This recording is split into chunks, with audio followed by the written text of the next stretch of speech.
నమస్కారం, జగన్ బ్లాగ్స్కి స్వాగతం. మీరు చూస్తుండే ఈ కొండ పేరు శంఖగిరి, అంటే శంకు ఆకారంలో ఉంటుంది కాబట్టి దానికి ఆ పేరు. సేలం నుంచి ఒక 50 కిలోమీటర్ల దూరంలో ఉంటుంది. కోయంబత్తూరు పేరు మెయిన్ హైవేలో ఉంది.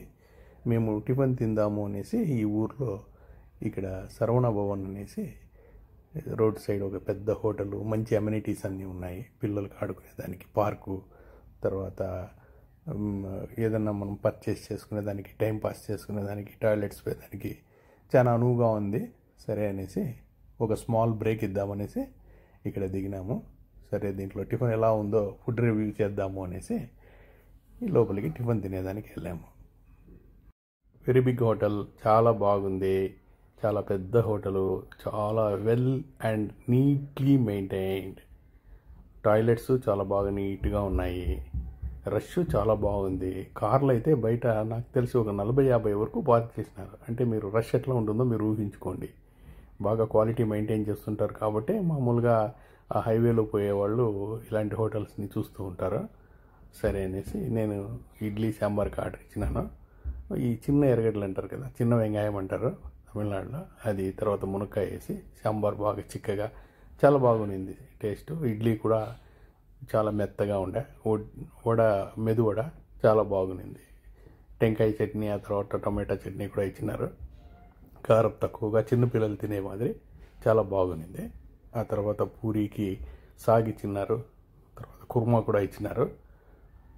వెరీ లెస్ స్పైసీ చాలా బాగుంది. ఈ పూరి వచ్చి వాళ్ళు మామూలు గోధుమ పిండి కాకుండా మల్టీగ్రెయిన్ గోధుమ పిండి అనేసి మల్టీగ్రెయిన్ పిండి అని అన్నారు, దాంతో తయారు చేసినారు.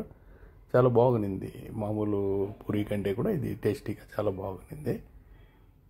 ఇక్కడ ఐటమ్స్ అన్నీ కూడా స్వీట్స్, తర్వాత రకరకాల ఐటమ్స్, ఇవన్నీ కూడా చాలా కలర్ఫుల్గా చాలా బాగుంది. నాకు తెలిసి ఇలాంటి మంచి హోటల్ హైవేలో ఉండడము మనకు ప్లస్ పాయింటే. బెంగళూరు నుంచి కోయంబత్తూరు పోయేటప్పుడు సేలం దాటిన తర్వాత ఒక 50 కిలోమీటర్ల దూరంలో ఈ శంఖగిరి అనే ఊరు వస్తుంది. మీకు డిస్క్రిప్షన్లో లొకేషన్ కూడా నేను షేర్ చేస్తున్నాను. ఈ రూట్లో పోయే మాదిరిగా ఉంటే డెఫినెట్గా మీరు ఇక్కడ ఒక హాల్ట్ ఇచ్చి బ్రేక్ఫాస్ట్ తీసుకోవచ్చని నేను రికమెండ్ చేస్తున్నాను. తర్వాత బయట మనం ఎంట్రన్స్లోనే ఉడుకుడుగ్గా జాంగ్రీ వేస్తూ ఉన్నారు. అంత మార్నింగ్ టైంలోనే నేను పోయి అడిగినా, ఏమయ్యా ఇంత తెల్లారితోనే జాంగ్రీ వేస్తూ ఉండరే, ఎవరైనా తింటారంటే, సార్ మా హోటల్లో జాంగ్రీనే ఫేమస్, దీనికోసమే వచ్చి ఇక్కడ స్టాప్ చేస్తారు అని అన్నాడు. సరే, మాకు ఆల్రెడీ షుగర్ ఫ్యాక్టరీ ఉంది, మనం ఎందుకు తినాలనేసి ఆ జాంగ్రీ జోలికి పోలేదు. చూడండి, అక్కడ ఈరోజు ఉన్నటువంటి ఐటమ్స్ అంతా నా మనవని పిలుచుకొని అక్కడ ఒక వినాయకుడిని పెట్టింటే ఒక స్మాల్ ఫోటో ఇచ్చి మా మనవనికి ఒక ఫోటో తీసుకున్నాను. తర్వాత కాంప్లెక్స్లోనే మంచి మంచి అంగళ్ళంతా కూడా ఉన్నాయి.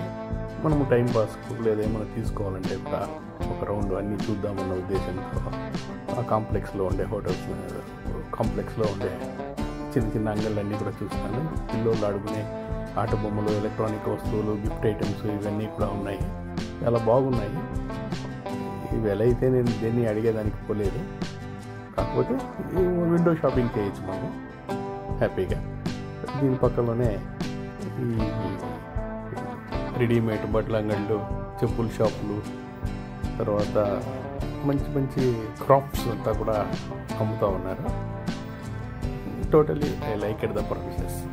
చాలా బాగుంది. ఆ దారిలో పోతే తప్పకుండా విజిట్ చేయాల్సినటువంటి ప్రదేశం. Okay, bye.